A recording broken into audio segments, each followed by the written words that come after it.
بسم اللہ الرحمن الرحیم۔ السلام علیکم۔ پروگرام الکلام میں خوش آمدید۔ میں ہوں آپ کا میزبان محمد شعیب رضا۔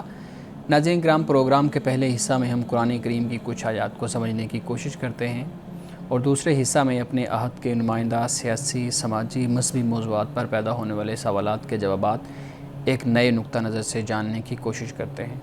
حسب سابق ہمارے ساتھ شریک گفتگو ہیں جناب محمد امانت رسول صاحب۔ امانت صاحب، بہت شکریہ آپ کے وقت کا۔ میری معاونت کے لیے موجود ہیں جناب شارق رسول۔ شارق، تھینک یو سو مچ۔ ناظرین کرام، آپ کے سکرین پہ ہمارا واٹس ایپ نمبر آ رہا ہوگا، آپ اپنے سوالات ہمیں بھیج سکتے ہیں، ہم انشاءاللہ آپ کے سوالات کو ضرور ایڈریس کریں گے۔ امانت صاحب، ہم سورۃ الاعراف پڑھ رہے تھے اور سورۃ الاعراف میں حضرت موسیٰ علیہ السلام اور فرعون کا جو واقعہ ہے وہ تقریباً ختم ہونے کے قریب تھا، یا تقریباً ہم نے اس کو پڑھ لیا تھا۔ آج آپ بتائیے گا آپ کس نمبر آیت سے شروع کریں گے؟ آج ہے آیت نمبر 157۔ اس میں رسول اللہ صلی اللہ علیہ وسلم کا ہمیں ذکر ملتا ہے کہ تورات اور انجیل میں آپ کا حوالہ موجود ہے۔ فرمایا الذین یتبعون الرسول النبی الامی الذی یجدونہ مکتوبا عندہم فی التوراۃ والانجیل، جو لوگ پیروی کریں گے اس رسول کی جو نبی امی ہے، جس کو وہ اپنے ہاں تورات اور انجیل میں لکھا ہوا پاتے ہیں۔ یامرہم بالمعروف وینہاہم عن المنکر، وہ ان کو نیکی کا حکم دیتا ہے اور انہیں برائی سے روکتا ہے۔ ویحل لہم الطیبات ویحرم علیہم الخبائث ویدع عنہم اسرہم والاغلال التی کانت علیہم، اور ان کے لیے پاکیزہ چیزیں جائز ٹھہراتا ہے اور ناپاک چیزیں حرام کرتا ہے، اور ان پر سے وہ بوجھ اور قیدیں اتارتا ہے جو ان پر تھیں، یعنی رسومات کی، رواجات کی جو انہوں نے اپنے اوپر بوجھ خام خواہ کے ڈالے ہوئے۔ فالذین آمنوا بہ، پس جو لوگ اس پر ایمان لائے، وعزروہ، اور جنہوں نے اس کی عزت کی، ونصروہ، اور اس کی مدد کی، واتبعوا النور الذی انزل معہ، اور اس نور کی پیروی کی جو اس کے ساتھ اتارا گیا، اولئک هم المفلحون، یہی لوگ ہیں جو فلاح پانے والے ہیں۔ اب اس آیت کو آپ دیکھیے کہ رسول اللہ صلی اللہ علیہ وسلم کو رسول بھی فرمایا، نبی بھی، اور امی بھی ساتھ یہ بھی فرمایا گیا، اور یہ بھی بتا دیا گیا کہ آپ کا جو ذکر ہے یہ تورات اور انجیل میں لکھا ہوا ہے۔ اچھا، پھر یہ بھی آپ کے بارے میں ہمیں آگاہ کیا گیا کہ آپ نیکی کا حکم دیتے ہیں اور آپ برائی سے روکتے ہیں، اور طیبات کو آپ حلال کرتے ہیں اور جو خبائث ہیں ان کو حرام کرتے ہیں، یعنی اللہ کے حکم سے جو اللہ کی طرف سے وحی آتی ہے تو آپ حلال اور حرام کو واضح کرتے ہیں کہ جو ان لوگوں نے اپنے اوپر اس کو بالکل ہی کنفیوزڈ کر رکھا ہے، اس حالت میں ابہام کی حالت میں رکھا ہوا ہے، یعنی یہی نہیں پتہ کہ کون سی چیزیں حلال ہیں، اپنی طرف سے خود ہی حرام کی لسٹ کو بڑھا رکھا ہے، اور اس کی کئی وجوہات بھی ہیں کہ جو ہمیں نظر آتی ہیں، اس پر ہم بعد میں بات کرتے ہیں۔ صحیح۔ اور پھر یہ کہ جو رواج ہیں، روایات ہیں، رسوم ہیں، ان کا بوجھ خام خواہ دین کے نام پر، مذہب کے نام پر اپنے اوپر، آپ بدعات اس کو کہہ لیجیے، اس میں یہ لوگ مبتلا ہیں۔ اب یہ کہا کہ جو ایمان لائے اس نبی پر، نبی کی عزت کی اور مدد کی، اور جنہوں نے اس نور کی پیروی کی یعنی قرآن مجید کی، تو یہ لوگ ہیں کہ جو کامیاب ہو گئے، یہ اللہ سبحانہ و تعالیٰ نے ان کو یہ خوشخبری سنا دی ہے۔ صحیح۔ مولانا صاحب، آپ نے اپنی گفتگو میں ذکر کیا کہ تورات اور انجیل میں رسول اللہ صلی اللہ علیہ وسلم کی آمد کی خوشخبری آپ کا ذکر موجود ہے۔ آپ بتائیے گا کیا رسول اللہ صلی اللہ علیہ وسلم کا جو ذکر ہے وہ آپ کی انہی ناموں کے ساتھ آیا ہے جو نام ہمارے ہاں آج پکارے جاتے ہیں، جیسے احمد ہے، محمد ہے، امی ہے، اس طرح سے؟ رسول اللہ صلی اللہ علیہ وسلم کا ذکر گزشتہ کتابوں میں وہ پہچاننا کوئی مشکل نہیں ہے، یعنی اچھا، آسان ہے پہچاننا۔ اب آپ یہ دیکھیے نا کہ جو پہلے پیغمبر تھے ان کی زبان کچھ اور تھی، یعنی عبرانی زبان تھی، اور قرآن مجید نازل ہوا عربی میں، رسول اللہ صلی اللہ علیہ وسلم کی زبان بھی عربی تھی۔ اسی طرح اگر ہم بر صغیر اور یہاں پر جو مختلف مذاہب پائے جاتے ہیں ان کی زبان سنسکرت، سنسکرت ہو سکتی ہے یا کوئی اور زبان ہو سکتی ہے، تو واضح بات ہے کہ اب ہو بہو وہ الفاظ تو استعمال نہیں ہوتے، وہ اس زبان کا لفظ ہو سکتا ہے، لیکن اس کا جو معنی ہے، جو اس کا مفہوم ہے وہی ہوگا۔ یعنی مثال کے طور پر احمد ہے اور اسی سے ہی ملتا جلتا لفظ جو ان سا ہے وہ کتابوں میں استعمال ہوا، اور محمد ہے یہ استعمال ہوا، یا پھر یہ ہے کہ رسول اللہ صلی اللہ علیہ وسلم کی مختلف صفات، یعنی اب اگر یہ کہا جائے کہ وہ صادق ہوگا، سچ بولنے والا ہوگا، تو واضح بات ہے کہ اس سے شہرت حاصل کرنے والے تو آپ صلی اللہ علیہ وسلم ہیں۔ اور اسی طرح یہ کہا جائے کہ وہ عرب سے ہوگا تو عرب کی سرزمین بھی وہی بن جاتی ہے۔ پھر یہ کہ اونٹ پر سفر کرنے والا ہوگا، اب اونٹ پر سفر کرنا، اب واضح بات ہے کہ عرب میں ہی جو ریگستان ہیں، صحرا ہیں، ریت ہے، جہاں پر وہ ریت عرب کا ہی علاقہ ہے، تو وہاں پر اونٹ ہی استعمال ہوتے ہیں۔ تو اس طرح کر کے جو یہ ہمیں واضح نشانیاں ہمیں مختلف کتابوں میں یہ مل جاتی ہیں۔ اور پھر آپ قرآن مجید نے سورۃ الصف میں جو فرمایا اس کو آپ دیکھ لیجئے، انی رسول اللہ علیکم مصدقا لما بین یدی من التورات، کہ مجھ سے پہلے تورات نازل ہوئی، میں تمہاری طرف رسول ہوں، اور پھر وہ مبشرا برسول یاتی من بعد اسمہ احمد، احمد کا مطلب یعنی تعریف کرنے والا بھی، جس کی تعریف بہت زیادہ کی جائے۔ اب یہ دونوں مفہوم اور معنی اس کے اندر پوشیدہ ہیں۔ تو یہ اس طریقے سے ہمارے علماء نے جو اس پر کام کیا ہے اور تحقیق اور ریسرچ کی ہے، تو ایگزیکٹ یہ وہ باتیں، وہ زمانہ، وہ حالات، وہ ماحول، وہ خاندان، وہ قبیلہ، وہ زمین، اس سے خود بخود یہ معلوم ہو جاتا ہے۔ اگرچہ پہلے لوگوں نے کوشش تو بڑی کی ہے، تبدیلی کی، تحریف کی، لیکن پھر بھی وہ نشانیاں اپنی جگہ پر موجود ہیں۔ امانی صاحب، آپ نے ذکر کیا کہ سابقہ جو کتب تھیں تورات اور خاص طور پہ انجیل، اس کے اندر مختلف الفاظ میں یا مختلف طریقوں سے رسول اللہ صلی اللہ علیہ وسلم کی آمد کی خوشخبری یا آپ صلی اللہ علیہ وسلم کا ذکر موجود ہے۔ میں یہ پوچھنا چاہوں گا کہ جو تورات اور انجیل کے علاوہ جو مختلف مذاہب کی کتب ہیں، ان کے اندر بھی ہمیں کہیں نہ کہیں یہ چیز ملتی ہے کہ رسول اللہ صلی اللہ علیہ وسلم ایک نبی آئے گا، ایسا رسول آئے گا جو عرب میں ہوگا، جیسے آپ نے تورات اور انجیل کی بات کی۔ سب سے پہلے تو میں ایک حوالہ یہاں پر پیش کر دوں کہ حضرت مسیح علیہ السلام نے، اب دیکھیے نا، ابھی ہم بات کر رہے تھے کہ نشانیاں، علامات، یعنی یہ کس طرف جاتی ہے بات۔ حضرت مسیح علیہ السلام نے یہ فرمایا اپنی قوم سے کہ آپ نے کہا کہ میں جاؤں گا، میرے جانے کے بعد وہ آئے گا جو پھر ابد تک تمہارے ساتھ رہے گا، ہمیشہ کے لیے وہ تمہارے ساتھ، یعنی یہ بتا دیا کہ وہ آخری نبی ہوں گے۔ یعنی اس طرح کی علامات وہاں پر ہمیں واضح طور پر ملتی ہیں۔ اور قرآن پاک کی جو سورۃ الصف ہے، اس کی آیت میں نے آپ کے سامنے رکھی۔ جہاں تک آپ نے کہا نا کہ دیگر مذاہب، ان میں اگر ہندو مذہب میں جو کتابیں ہیں، ان میں سے بھی ہمارے علماء نے، محققین نے جو کام کیا ہے، وہاں سے بھی حوالے لیے ہیں۔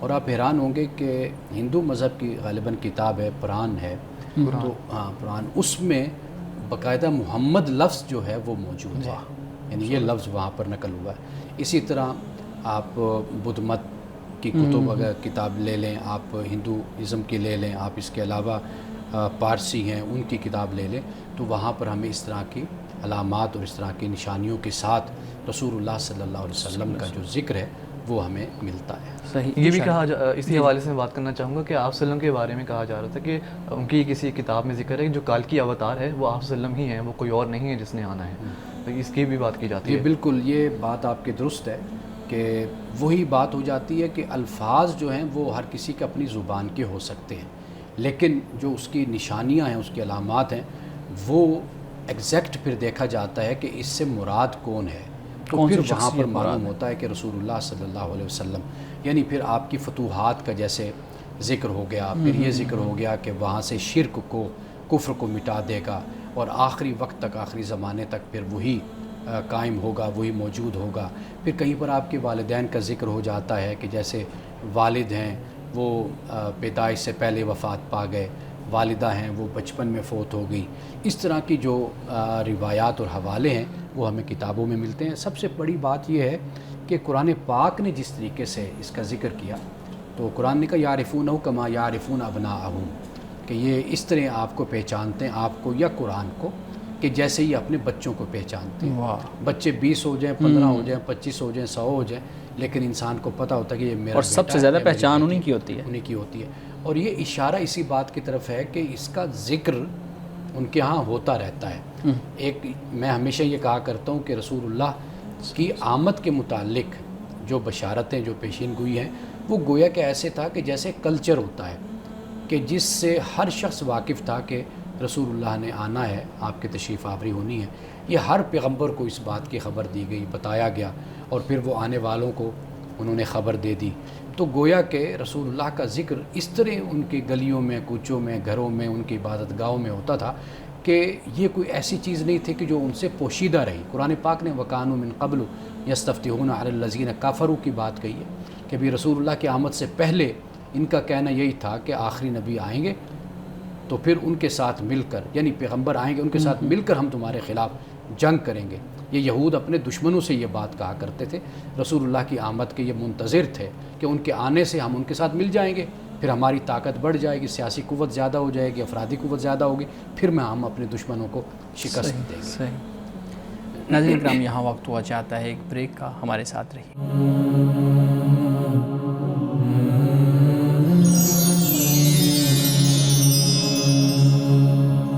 پروگرام میں ایک دفعہ پھر خوش آمدید. جی شارق، آپ سوال کرنا چاہ رہے ہیں. تورات میں اور انجیل میں وقت کے ساتھ تبدیلیاں رونما ہوئیں، لیکن آپ صلی اللہ علیہ وسلم کا ذکر اس میں کیسے محفوظ رہا؟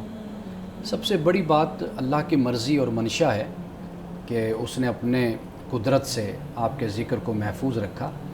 اگر ہم ظاہری وسائل کو دیکھیں، ان وسائل میں بھی کوشش اسی بات کی نظر آتی ہے کہ ایسے مقامات کو ختم کرنے کی کوشش کی گئی، لیکن وہ پھر بھی تاریخی حوالوں سے کہیں نہ کہیں موجود رہا. مثال کے طور پر بکہ لفظ ہے، قرآن پاک نے للذی ببکۃ مبارکم وہدی للعالمین ذکر کیا. اب وہ بکہ سے اس کو بکا بنا دیا گیا، یعنی رونے کی سرزمین. یہ نام بکہ سے بکا بن گیا. لیکن قرآن پاک نے بکہ کا لفظ استعمال کر کے یہ بتایا کہ مکہ کا پہلے ایک نام یہ بھی تھا، یعنی مکہ کو بکہ کہا جاتا تھا. اس سے پھر ہمیں یہ معلوم ہو گیا کہ یہ بکہ سے بکا بنا. اب بکا کیوں؟ تاکہ جو نشانیاں آنے والے وقت اور زمانے کی ہیں اس کو مٹانے کی ایک کوشش کی گئی. اسی طرح صفا مروہ کو بھی ختم کرنے کی کوشش کی گئی، اس کی جگہ کچھ اور لفظ استعمال ہوا. حضرت ابراہیم علیہ السلام کی پوری تاریخ کہ جو آپ نے مکہ میں وقت گزارا، یا حضرت اسماعیل کو وہاں پر آپ نے چھوڑا بیوی کے ساتھ، حضرت ہاجرہ کے ساتھ، وہ کوشش اس بات کی گئی کہ یہاں پر یہ یروشلم اور فلسطین کی جو سرزمین ہے اس کو ثابت کیا جائے. لیکن جو مورخین ہوتے ہیں، محققین ہوتے ہیں، آپ کو پتہ ہے کہ وہ پھر کوئی بات چھوڑتے نہیں ہیں، وہ پھر کڑیاں اپنا کام کرتے رہتے ہیں، وہ اپنا کام کرتے ہیں. تو یہ آج کی دنیا میں بھی اس طرح ہوتا ہے کہ مثال کے طور پر اگر ہم کوئی پاکستانی تاریخ کے حوالے سے اگر ہم کوئی بددیانتی کریں گے یا کوئی ایسا مظاہرہ کریں گے جو غلط طریقہ ہوگا، چھپانے کی کوشش کریں گے کسی واقعے کو اور کسی حقیقت کو، آپ دیکھیں کہ محققین جو ان سے ہوتے ہیں، مورخین، وہ کبھی نہیں چھوڑتے. تاریخ جو ہے وہ بڑی بے رحم ہوتی ہے، تو وہ کسی نہ کسی صورت میں پھر حقیقت کھل کر سامنے آ جاتی ہے. یہی معاملہ ہوا رسول اللہ صلی اللہ علیہ وسلم کے ذکر کو باوجود ہے کہ کوشش ہی تو اسی بات کی ہوئی کہ زمین کا نشان بھی مٹا دیا جائے، مقام کو ختم کر دیا جائے، ناموں کو بدل دیا جائے، لیکن وہ پھر کسی نہ کسی طریقے سے اپنی جگہ پر مورخین نے بیٹھ کر، محققین نے جو کام کیا، اور پھر خدا کی جو کتاب کا سلسلہ جاری رہا کہ قرآن مجید پھر نازل ہوا، تو اس سے پھر بہت سے حقائق پھر منکشف ہوئے. لیکن سوال پھر یہ پیدا ہوتا ہے کہ اس کی ضرورت کیوں پیش آئی کہ آپ صلی اللہ علیہ وسلم کی جو آمد کی بشارت تھی، جو ذکر تھا تورات و انجیل کے اندر، اس کو کیوں مٹایا؟ ایون آپ بتا رہے ہیں کہ مکہ کا لفظ بھی تبدیل کر دیا، یعنی وہ مختلف الفاظ تبدیل کر دیے. اس کی ضرورت کیوں پیش آئی تھی؟ یہ ذہنیت کیوں پیدا ہوئی؟ دیکھیے، واضح بات ہے کہ ایک تعصب ہوتا ہے، اور وہ اپنی منوپلی یا اجارہ داری جو اختیار کی جاتی ہے اس کو قائم رکھنے کا ایک طریقہ ہوتا ہے. یعنی جب قوموں میں بگاڑ پیدا ہو جائے، بجائے اس کے کہ وہ اپنا افتخار اور اپنا مقام و مرتبہ اپنے کردار، عمل اور خدمات سے، ایمان کی قوت سے اس کو قائم رکھیں، جب وہ عملی طور پر اور ایمانی طور پر کمزور ہوتے ہیں تو پھر ان کی کوشش اسی بات کی ہوتی ہے کہ کسی نہ کسی طرح ہماری اجارہ داری قائم رہے. یعنی اب رسول اللہ صلی اللہ علیہ وسلم کی آمد آپ کی ہے، اب وہ آمد ہوئی بنی اسماعیل سے، بنو اسماعیل سے آپ کی آمد ہوئی، آپ بنو اسرائیل سے نہیں ہیں. اب یہ بھی ایک وجہ بن گئی اسی کی کہ اب اگر تورات میں اور انجیل میں وہ نشانیاں موجود ہیں جو نشانیاں کسی اور قبیلے کی ہیں، کسی اور سرزمین کی ہیں، کسی اور خاندان کی ہیں، تو وہاں پر ایک جیلسی اور ایک حسد کا پیدا ہونا یہ ایک فطری بات ہے. کہ وہ ان کی خواہش یہ تھی کہ صدیوں سے نبوت رسالت بھی ہمارے پاس، حکومت اور قیادت بھی ہمارے پاس، سب کچھ ہمارے پاس، تو لہٰذا اب یہ باہر نہ نکلنے پائے. ان کی جو نشانیاں، جو علامات اگر کہیں پر کوئی موجود ہیں تو اس کی ایسی تعویل یا اس کی تحریف ایسی کر دی جائے کہ بالکل لوگوں کے ذہنوں سے یہ محو ہو جائے کہ بھئی کسی نبی کا وہ انتظار کریں کہ وہ کہاں پیدا ہوگا، کہاں آئے گا. یہ چیزیں انسان کرتا ہے، یہ کوئی انہونی بات نہیں ہے. تعصب کی بنیاد پر، لالچ کی بنیاد پر، اپنے قبیلے کی بنیاد پر، برادری کی وجہ سے، یا اپنے ہولڈ کو قائم رکھنے کے لیے، یہ سارے ہیلے اور بہانے اور یہ حجتیں یہ انسان کی کردار کا حصہ ہوتی ہیں. لیکن یہ تعصب کیوں ابھرا؟ کیونکہ آپ نے ابھی ذکر کیا کہ یہ جو یہودی تھے وہ فخریہ طور پر اعلان کرتے تھے کہ جب محمد صلی اللہ علیہ وسلم آئیں گے تو ہم مل کر آپ کے ساتھ لڑیں گے اور ہمیں فتح نصیب ہوگی. تو پھر یہ تعصب اچانک کہاں سے ابھرا؟ میں وہی عرض کر رہا ہوں نا کہ رسول اللہ صلی اللہ علیہ وسلم کی آمد بنو اسماعیل، حالانکہ وہ شاخ تبدیل، حالانکہ حضرت موسیٰ علیہ السلام بھی اس کا ذکر کر کے آئے کہ یہ آنے والے پیغمبر ہمارے ہی قبیلے سے ہوں گے، یعنی ہم میں سے ہوں گے. حضرت ابراہیم علیہ السلام کی دعا بھی یہی ہے سورۃ البقرہ میں آپ دیکھیے. اور پھر اس کی تفسیر میں اگر آپ جائیے تو ہمارے مفسرین نے وہ بائبل سے اور یعنی تورات اور انجیل سے وہ حوالے وہاں پر مہیا کیے ہوئے ہیں، دیے ہوئے ہیں کہ ابراہیم کا اشارہ کس بات کی طرف تھا، حضرت موسیٰ کا اشارہ کس بات کی طرف تھا، حضرت مسیح علیہ السلام کا اشارہ. یعنی رسول اللہ صلی اللہ علیہ وسلم، قرآن خود کہتا ہے کہ اے نبی آپ کہہ دیجئے وہ ما کنت بدعا من الرسل، کہ میں کوئی نیا رسول نہیں ہوں، میں تو اسی سلسلے کی کڑی ہوں. تو معاملہ اصل پھر یہی تھا کہ وہ جو ذہنوں میں خناس گھس جاتا ہے نا اپنی برتری کا، اپنے کنٹرول کا، اپنے اقتدار کا، اصل میں اس کو خطرہ لاحق ہو گیا کہ رسول اللہ کے تشریف لانے سے کہ ان کا تعلق ہماری نسل زمین سے اور نہ ہی ہمارے قبیلے اور خاندان سے. یہ اس کی بنیاد پر تعصب پیدا ہونا یہ ہم دیکھ ایک بڑا فطری انسان کے اندر یہ پیدا ہونے والی چیز ہے. اچھا اس پر قابو پانا چاہیے اس طریقے سے جب آپ کے پاس حقائق موجود ہیں خدا کی کتاب کی صورت میں، رسول کی صورت میں، اور تاریخی حوالے سے سچائی موجود ہے، تو پھر انسان کو اپنی ضد تعصب چھوڑ کر پھر اس کو اختیار کرنا انہی حقائق پہ میں بات کرنا چاہوں گا. ہم دیکھتے ہیں کہ قرآن تو ہمارے پاس محفوظ موجود ہے، لیکن اس کے ساتھ ساتھ ہمارے جو اسکالرز ہیں، ہمارے جو محققین ہیں، وہ ریسرچ کرتے رہتے ہیں اور مختلف مخطوطات دیکھتے رہتے ہیں، جس سے آج جو ہمارے پاس قرآن مجید موجود ہے اس کی آپ کہہ لیں کہ تصحیح تو نہیں کیونکہ وہ ہمارے پاس موجود ہے، لیکن اس سے ایکسپورٹ ملتی رہتی ہے کہ یس اتنا پرانا ایک نسخہ موجود ہے جس سے ہمیں یہ تقویت مل رہی ہے. کیا تورات اور انجیل کے پرانے نسخے کسی یا مخطوطات کسی لائبریری میں کسی محقق نے اس پہ ریسرچ کی ہے کہ یہ پرانے نسخے ہیں، اس میں پیغمبر رسول اللہ صلی اللہ علیہ وآلہ وسلم کی بشارت موجود ہے، آپ کی آمد کا ذکر موجود ہے اور آج کی بائبل میں موجود نہیں ہے؟ دیکھیے آپ تو پرانے مخطوطوں کی بات کر رہے ہیں، آج کی بائبل میں بھی سب کچھ موجود ہے. اچھا آج کی بائبل میں یہ سب کچھ بائبل میں بھی سب کچھ موجود ہے. رسول اللہ صلی اللہ علیہ وسلم کا ذکر وہ ایسا نہیں ہے کہ وہ مٹ گیا ہے یا مٹا دیا گیا، کوشش پہلے دور میں کی گئی لیکن وہ آج بھی موجود ہے. اچھا پھر یہ میں عرض کر دوں کہ قرآن مجید دنیا میں ایک ہی ہے جہاں پر بھی پڑھا جاتا ہے، آپ دیکھ لیجئے. بالکل بے شک. تو اگر خدا نخواستہ کوئی کہیں پر کوئی ایک آدھا نسخہ کوئی ادھر ادھر کسی ملک میں اگر کوئی پڑا ہوا ملتا ہے کہ جہاں پر کوئی ایسی کوئی چیز موجود ہے، وہ ہمارے لیے کوئی حجت نہیں، اس کی کوئی حیثیت ہمارے لیے نہیں ہے. دنیا میں یہ تحقیق ہو چکی ہے کہ قرآن مجید میں اگر کوئی تھوڑا بہت کوئی فرق بھی نظر آتا ہے وہ اتنا بڑا فرق نہیں ہے. یعنی جیسے آپ کہیے کہ جس سے کوئی حکم پر یا زبان پر یا ترتیل اور تنزیل پر کوئی اثر پڑتا ہو تو اس کا کوئی ایسا معاملہ نہیں ہے. وہ فطری بات ہے کہ ایک دور تھا کہ جب لوگ اپنے ہاتھوں سے لکھتے تھے تو لکھنے میں کہیں نہ کہیں انسان سے غلطی ہو جاتی ہے. جی رسول اللہ کا جو ذکر مختلف کتابوں میں ملتا ہے، کیا وہ بطور اللہ کے رسول کا ذکر ہے یا پھر آپ صلی اللہ علیہ وسلم کی مکمل شخصیت کا ذکر ہے کہ آپ صلی اللہ علیہ وسلم ہی آئیں گے، یا پھر وہ ایک نمائندے کی بات کی گئی تھی؟ دونوں باتیں ہمیں کتابوں میں ملتی ہیں. رسول اللہ کی شخصیت اور آپ کی ذات اور صفات کا بھی ہمیں ذکر ملتا ہے، اور آپ بحیثیت رسول اور نبی کے جب حضرت موسیٰ علیہ السلام یا حضرت مسیح علیہ السلام یا حضرت ابراہیم علیہ السلام جب آپ کا ذکر کریں گے تو واضح بات ہے کہ وہ بحیثیت رسول اور نبی کے آپ کا ذکر کریں گے.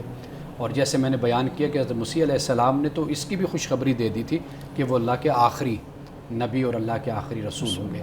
اور جیسے میں نے بتایا کہ آپ کی نشانیوں کو بھی بیان کیا گیا، یعنی آپ کی فتوحات کا ذکر ہوا، آپ صادق و امین ہیں، اس کا بھی ذکر ہوا، آپ کے بچپن کا کہ آپ یتیم، اس کا بھی ذکر ہوا.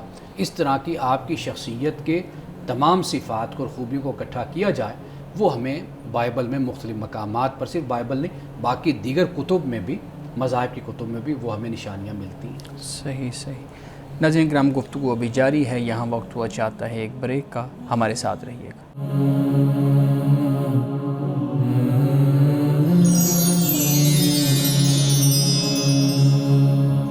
پروگرام میں ایک دفعہ پھر خوش آمدید. امان صاحب، بہت شکریہ. ہم رسول اللہ صلی اللہ علیہ وسلم کا جو ذکر ہے تورات اور انجیل میں، اس پہ گفتگو کر رہے تھے، لیکن ہم دیکھتے ہیں کہ پچھلے دنوں ایک بحث چل رہی تھی سوشل میڈیا پہ، اور اس پہ بہت مختلف اہل علم نے اپنی اپنی آراء دی. میں جاننا چاہوں گا کہ آپ کی اس پہ کیا رائے ہے، تاکہ ہم اس مسئلہ کو، اس چیز کو سمجھ سکیں. جو ہمارے پاس حدیث کی ایک مشہور کتاب ہے صحیح بخاری جس کو ہم کہتے ہیں، اس کے بارے میں یہ مختلف رائے مل رہی تھی کہ وہ تاریخ کی کتاب ہے یا اس کو دین کا ماخذ سمجھا جائے گا، وہ حدیث کی کتاب اس کو کہا جائے گا. اس پہ بات ہو رہی تھی. میں یہ جاننا چاہوں گا کہ آپ بتائیے گا کہ آپ کیا سمجھتے ہیں کہ جو صحیح بخاری ہے، جو امام بخاری نے لکھی ہے، وہ تاریخ کی کتاب ہے یا وہ دین کا ماخذ ہے؟ سب سے پہلے تو اس بات کو ہم سمجھیں کہ اس بحث کا پس منظر کیا ہے. جی. ہمارے ہاں یہ بدقسمتی ہے کہ جب کہتے ہیں نا کہ کوا آپ کا کان لے گیا، تو لوگ پھر کوے کے پیچھے بھاگنا شروع کر دیتے ہیں. کان پہ ہاتھ لگا کے نہیں دیکھتے کہ کان ہے یا نہیں ہے. بالکل صحیح. ہمارے ہاں بدقسمتی یہ ہے کہ اگر کوئی شخصیت ایسی بات کہہ دیتی ہے تو اس میں ہمارے لیے جو بات سمجھنے والی ہوتی ہے وہ یہ ہے کہ آیا کہ اس کا پس منظر کیا ہے، یہ بات کیوں کہی گئی ہے. اس کا پس منظر یہ ہے کہ قرآن مجید اللہ سبحانہ و تعالیٰ کی نازل کردہ کتاب ہے. اللہ کی وحی اور دین ما بین دفتین جس کو کہا جاتا ہے، اس کے اندر اللہ کا دین موجود ہے، محفوظ ہے. بالکل محفوظ ہے. تو یہ سب سے بڑا سوال اٹھتا ہے کہ کیا قرآن کے علاوہ بھی کوئی کتاب ہے کہ جس کو دین سمجھا جائے یا دین کا ماخذ اس کو خیال کیا جائے. یہ بنیاد ہے اس بات کی. تو واضح بات ہے کہ قرآن واحد اللہ کی کتاب ہے، اس کے مقابل کوئی کتاب نہیں ہے. بے شک. چاہے وہ امام بخاری کے ہو، وہ امام مسلم کی ہو، امام قرآن کے ترمذی مقابل ہو، کوئی نہیں ہے. بالکل امام صحیح. ابو داود کی ہو، کسی کی بھی ہو، امام نسائی کی ہو، وہ قرآن کے مقابل اس کی کوئی حیثیت. وہ ایک انسانی کوشش ہے کہ انسان نے یہ کام کیا ہے، چیزیں جمع کی ہیں، اکٹھی کی ہیں. یہ اصل بحث ہے جو ہمارے ہاں جو ہمیشہ اگنور کر دی جاتی ہے. تو قرآن مجید کے مقابل جب ہم بخاری کی بات کریں گے کتاب کی، تو ہم یہ کہیں گے کہ قرآن اللہ کا دین ہے، دین کا ماخذ ہے. قرآن میں اللہ کے احکام موجود ہیں. قرآن محفوظ کتاب ہے. اس کے مقابل کوئی کتاب نہ کوئی دین ہے، نہ دین کا ماخذ ہے، اور نہ ہی کوئی کتاب محفوظ ہے. بالکل صحیح ہے. ہمارے ہاں، میں یہاں پہ چینل پہ وہ بات نہیں کہہ سکتا، ہمارے خود اساتذہ ہمیں یہ کہا کرتے تھے کہ بھئی بخاری کو توجہ کے ساتھ پڑھا کرو، دیکھا کرو. یہ اگر فلاں ملک سے چھپ کر آئے گی، اس میں کوئی نہ کوئی تبدیلی نہ کر دی گئی ہو. فلاں ملک سے چھپ کر آئے گی تو کہیں ایسا نہ ہو کہ انہوں نے بیچ میں حدیثوں میں کوئی رد و بدل نہ کر دیا ہو. یہ ہمارے اساتذہ ہمیں کہتے تھے. کیا قرآن کے بارے میں کوئی یہ کہہ سکتا ہے کوئی استاد کہ بھئی یہ قرآن جو ہے یہ فلاں ملک سے چھپ کر آئے تو ذرا خیال سے قرآن مجید کو پڑھنا دیکھنا؟ نہیں کہہ سکتا کوئی بھی. قرآن کی حفاظت اس طرح امت نے کی ہے. اللہ تعالیٰ نے حفاظت کا جس طرح ذمہ لیا، اور اس نے ظاہری وسائل اور دنیاوی وسائل ہم گمان بھی نہیں کر سکتے، اس طرح گمان بھی نہیں کیا جا سکتا. تو لہٰذا امام بخاری کی جو کاوش اور کوشش ہے وہ قابل قدر ہے، قابل تحسین ہے، لیکن اس کو کبھی اس طریقے سے پیش نہیں کرنا چاہیے. مثال کے طور پر ایک عالم دین تھے کچھ سال پہلے، آپ کو بھی یاد ہوگا، وہ ایک ہاتھ میں قرآن مجید اور ایک ہاتھ میں بخاری شریف لے کے بیٹھے ہوئے، اور لوگوں سے کہہ رہے تھے کہ یہ اللہ کا دین ہے، اسلامی نظام یہ ہے. بندہ ان سے پوچھے کہ بھئی قرآن تو خدا نے نازل کیا، اللہ تعالیٰ نے نازل فرمایا، اور رسول اللہ صلی اللہ علیہ وسلم پہ نازل ہوا. اس کی حفاظت کی ذمہ داری بھی اللہ تعالیٰ نے لی. اچھا، پھر حفاظت کی ذمہ داری بھی لی اور ظاہری وسائل بھی سارے مہیا کر دی. امت بھی اس پر متفق. بالکل. رسول اللہ صلی اللہ علیہ وسلم نے پہلے دن سے یہ کتاب، محفوظ کتاب، امت کے سپرد کی. بے شک. کیا بخاری کی وہی حیثیت ہے؟ اچھا، پھر امام بخاری کی اپنی یعنی جو کتاب ہے جو جمع کی احادیث، اس پر آپ دیکھ لیجئے خود علماء نے بڑا اختلاف کیا ہوا ہے کہ ہر یعنی قطعیت حاصل نہیں ہے کتاب بخاری کو، صحیح البخاری کو ایک امام نہیں 20 امام ہیں، اور اس پر بڑا کام ہوا ہے. یعنی تقریباً 123 حدیثیں یا 20 حدیثیں علماء نے اس پر جرح کی ہے، نہیں مانا اس کو. اسی طرح امام مسلم میں بھی ہے، لیکن مولانا صاحب دیگر کتابوں میں بھی ہے. جی اجماع تو ہے نا، مطلب امت اس پہ متفق تو ہے نا کہ یہ قرآن کے بعد صحیح ترین جو ہے نا وہ کتاب ہے، تو ہم اس کو جب تاریخ کی کتاب کہہ دیں گے تو اس کی جو صحت ہے اس کے اوپر تو پھر سوالیہ اچھا، نشان یہ آ جو جائے گا. اجماع کا ہے نا، یہ بھی ہمارے ہاں ایک لفظ پھیلایا گیا ہے. ہم سنی سنائی باتوں پر چلتے ہیں. کوئی اس طرح کا اجماع صحیح البخاری پر نہیں ہے کہ اس کی جو کتاب میں جو بھی حدیثیں بیان کی گئی ہیں وہ بالکل صحیح ہے. آپ دیکھ لیجئے حضرت عائشہ صدیقہ رضی اللہ تعالیٰ عنہ کی عمر کے بارے میں بخاری میں ہی بیان کیا گیا ہے. یہ جو ہم نے چند دن پہلے ایک واقعہ بیان کیا حضرت ابو ہریرہ سے جو روایت ہے، جی پتھر کپڑے لے کر بھاگ گیا، اس کے بارے میں بھی علماء نے جرح کی ہے، اس پر بھی نقد کی ہے، تنقید کی ہے. اس کے علاوہ دیگر بہت سی حدیثیں ہیں، میں نے بیان کیا تقریباً 123 یا 120 حدیثیں ہیں جن پر علماء نے اختلاف کیا. یعنی خود بخاری کی قطعیت کو بھی چیلنج کیا ہے ہمارے علماء نے. ٹھیک ہے نا جی. یعنی کہنے کا مقصد یہ ہے کہ آپ قرآن مجید کے مقابل میں آپ کسی کتاب کو بھی نہیں لا سکتے. اچھا، اب کتاب بخاری ہے کس کی کتاب، کس چیز کی کتاب ہے؟ آپ کہہ سکتے ہیں کہ فقہی طرز پر امام بخاری نے اس کو مدون کیا ہے، اس کی تبویب کی ہے، اس کے باب بنائے. یعنی فقہی مسائل کی بنیاد پر، جیسے طہارت ہے، جیسے نماز ہے، جیسے زکوٰۃ ہے، یعنی ان چیزوں کو پیش کیا. یہ بھی ایک ترتیب ہمیں نظر آتی ہے. لیکن امام بخاری کی اس کاوش اور اس کوشش کو اس طریقے سے حجت بنا کر پیش کرنا اور یہ کہنا کہ امت کا اس پر اجماع ہو گیا اور یہ قطعیت کے ساتھ اس بات کو بیان کرنا، تو یہ درست رویہ اور علمی رویہ نہیں ہے. اس بات سے تو پھر جتنی بھی ہمارے ہاں حدیث کا ذخیرہ ہے اس کے اوپر بھی ایک سوالیہ نشان آ جاتا ہے. دیکھیے، علماء نے اختلاف کیا ہے، محدثین نے خود اس پر بڑا کام کیا. امام بخاری نے کتنی لاکھ حدیثیں جمع کی، حفظ کی، اور اس میں سے اب آپ دیکھ لیجئے کہ مقررات کے ساتھ اگر جو حدیثیں بیان ہوئی وہ 6000 ہوں گی، 7000 ہوں گی، اور اگر صرف حدیثیں لی جائیں، روایات بیان کی جائیں، وہ کتنی بڑی تعداد بنتی، 2000 3000 وہ بنتی ہے. تو باقی کہاں گئی؟ تو اسی طرح یہ ایک علم کی دنیا ہے، اس میں علماء تحقیق کرتے ہیں، ریسرچ کرتے ہیں، اپنی رائے کو بیان کرتے ہیں. لیکن رسول اللہ صلی اللہ علیہ وسلم کا وہ فرمان کہ جو حجت کے ساتھ، جو استناد کے ساتھ، جو ثقافت کے ساتھ آپ کے سامنے بیان ہوتا ہے، تو مومن کی مجال نہیں ہے کہ وہ اس کو کہے کہ میں اس کو نہیں مانتا یا میں اس کو نہیں سنتا. نعوذ باللہ، وہ اس کا تصور بھی نہیں کر سکتا. بالکل صحیح ہے. یہاں ایک اور چیز بھی میں آپ کے سامنے رکھوں گا. اگر یہ اس کو محض تاریخ کی کتاب مان لیا جائے تو اس میں جو موجود تو پھر اس میں موجود جو فقہی، شرعی اور جو عقیدہ کے اعتبار سے چیزیں ہیں وہ ہم اس سے اخذ کرتے ہیں. پھر ان کی کیا حیثیت ہوگی؟ تفاسیر قرآن کا ایک بڑا حصہ وہ جو اس کا ماخذ ہے وہ جو ہے نا وہ صحیح بخاری یا یہ احادیث بنتی ہیں. پھر ان کی اتھینٹسٹی کیا ہوگی؟ تاریخ تو اتھینٹک نہیں ہوتی. مجموعہ آپ کہیے، دیکھیے تاریخی حوالے سے مثلا حدیث قرطاس آپ نے سنی ہوگی، حضرت عمر فاروق رضی اللہ تعالیٰ، وہ ایک تاریخی بات ہے، اس کو بیان کیا گیا.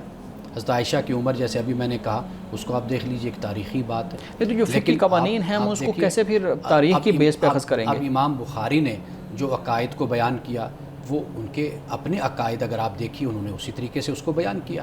فقہی مسائل کو انہوں نے بیان کیا، جس فقہ کو وہ فالو کرتے تھے اس حساب سے انہوں نے ان مسائل کو بیان کیا. تو گویا کہ امام بخاری کا اپنا رجحان، اپنی رغبت اور اپنی وابستگی وہ آپ کو اس کے اندر نظر آتی ہے، نظر آئے گی صحیح بخاری میں. تو لہٰذا آپ کے لیے، میرے لیے یہ سبق ہے کہ ہم دلیل کے ساتھ بات کو قبول کریں گے، تحقیق کے ساتھ بات کو قبول کریں گے. جہاں پر ہم دیکھیں گے کوئی کمزوری ہے، کوئی ضعف ہے، تو ہم اس کو چھوڑ دیں گے. ہمارے علماء نے ہمیشہ یہ رویہ اختیار کیا ہے. جو فقہی قوانین ہم جو اصول اس سے اخذ کر رہے ہیں، پھر ان کی کیا حیثیت ہوگی؟ تاریخ کی بنیاد پہ تو ہم عقیدہ نہیں بنا سکتے نا. علماء نے ہمیشہ یہی استنباط کا رویہ، طریقہ اختیار کیا. نہیں، کیسے قرآن مجید سے بھی کیا، ٹھیک ہے، احادیث سے بھی کیا. تو جب وہ تاریخی ریکارڈ ہے تو اس سے کیسے ہم اخذ کر سکتے ہیں چیزیں؟ تاریخ تو اتھینٹک نہیں ہوتی. یہ تاریخ اتھینٹک نہیں ہے تو اس لیے تو اختلاف ہے. حضرت عائشہ صدیقہ رضی اللہ تعالیٰ عنہا کی عمر کے حوالے سے اختلاف نہیں ہوا. یعنی کچھ نے کہا کہ بھی جو یہ 7 سال 9 سال بیان کی گئی، کسی نے اسی بخاری کی روایت کو لے لیا، کسی نے اس پر اختلاف کیا. انہوں نے کہا کہ بھئی عرب میں ایک طریقہ تھا کہ ایک ہندسے کو بیان کر دیتے تھے تو دوسرا ہندسہ جو ان سے وہ نقل نہیں کیا جاتا تھا. کئی دفعہ لکھنے میں، کتابت میں بھی ایک ہندسہ غائب ہو گیا، ایسا بھی ہو سکتا ہے. تاریخی حوالے کو جو دیکھیے جس کا تعلق سند کے ساتھ ثقافت کے ساتھ ہوگا وہ سر آنکھوں پر اس بات کو ہم قبول کریں گے، اور جہاں پر اگر کوئی اس طرح کی کمزوری اور ضعف موجود ہوگا تو واضح بات ہے کہ ہم اس کو قبول نہیں کریں گے۔ صحیح صحیح۔ ناظرین کرام، یہاں وقت ہوا چاہتا ہے ایک بریک کا، ہمارے ساتھ رہیے گا۔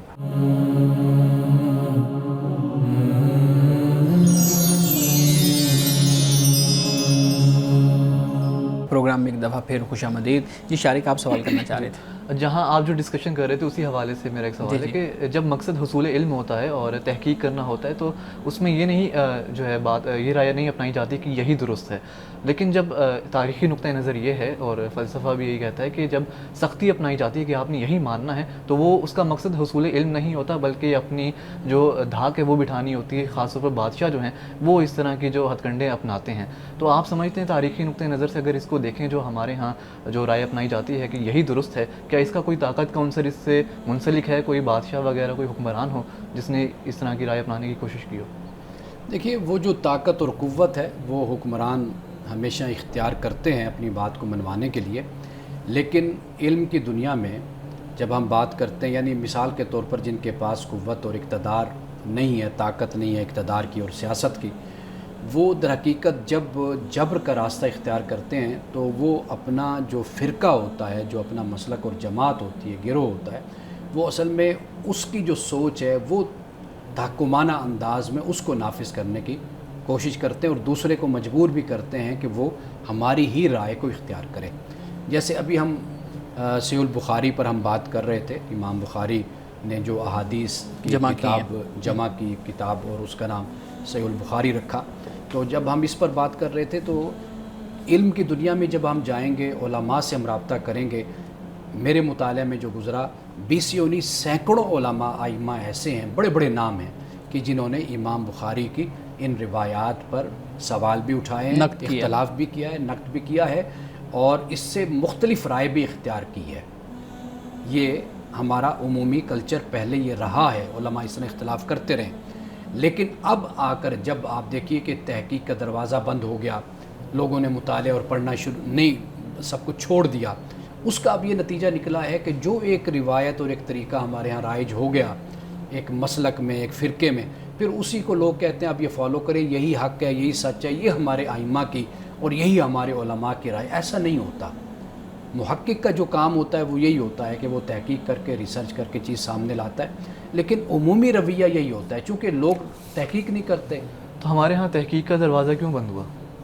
وہ اس کی بنیادی وجہ یہی ہے کہ جب آپ کسی خاص گروہ یا کسی خاص فرقے کی اجارہ داری کو یا بالادستی کو یا کسی خاص رائے کو آپ نافذ کرنا چاہتے ہیں یا پابند کرتے ہیں تو وہاں سے پھر ایسا ماحول پیدا ہوتا ہے کہ جس سے پھر تحقیق کا، ریسرچ کا، اجتہاد کا پھر دروازہ بند ہوتا ہے۔ اس کے اور بھی بڑے عوامل ہیں، ہماری تاریخ کو اگر ہم دیکھتے ہیں اس میں ہمیں نظر آتا ہے سارا کچھ، لیکن فی الحال جو صورتحال ہے وہ یہی ہے کہ چونکہ فرقے سے باہر نکلنے کا رجحان نہیں ہے ہمارے ہاں۔ اگر آپ کوئی مختلف بات کہیں گے تو آپ پر یا تو فتوے لگیں گے یا پھر آپ سے دوسرا رویہ یہ ہوگا کہ بد اخلاقی کا اور بد زبانی کا مظاہرہ کیا جائے گا۔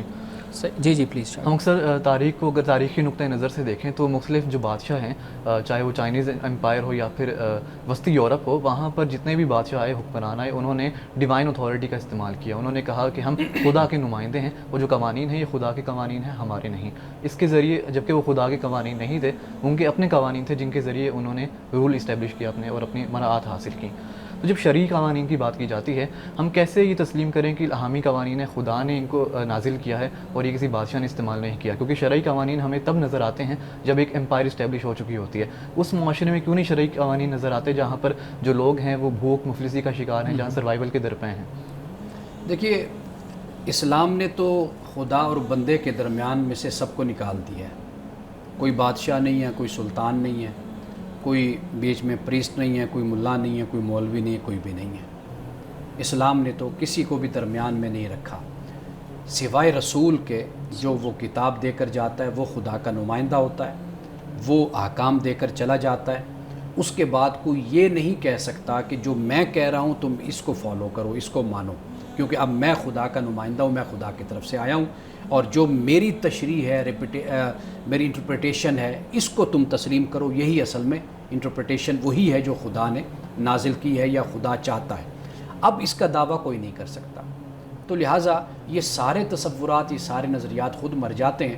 ہمارے ہاں یہ جو بھی رویہ اختیار کیا جاتا ہے، خدا اور بندے کے درمیان آنے کی کوشش کی جاتی ہے، اس کے پیچھے مذہبی مفادات بھی ہوتے ہیں، اجارہ داری بھی ہوتی ہے، اور اس کے پیچھے سیاسی مفادات بھی ہوتے ہیں، تعصبات بھی ہوتے ہیں۔ اس کی وجہ سے ایک گروہ کہہ لیں، ایک شخص کہہ لیں یا ایک جماعت کہہ لیں، وہ اپنے آپ کو اتھارٹی کی جگہ پر بٹھاتے ہیں تاکہ معاشرے پر رول کریں، معاشرے کو اپنے کنٹرول میں کریں، لوگ ہمارے محکوم ہو جائیں، ہمارے سامنے مجبور ہو جائیں، ہماری بات سنیں، ہماری بات مانیں، تاکہ معاشرے پر ہمارا پورا ہر لحاظ سے ہم ہی معاشرے پر حکومت اپنی قائم رکھیں۔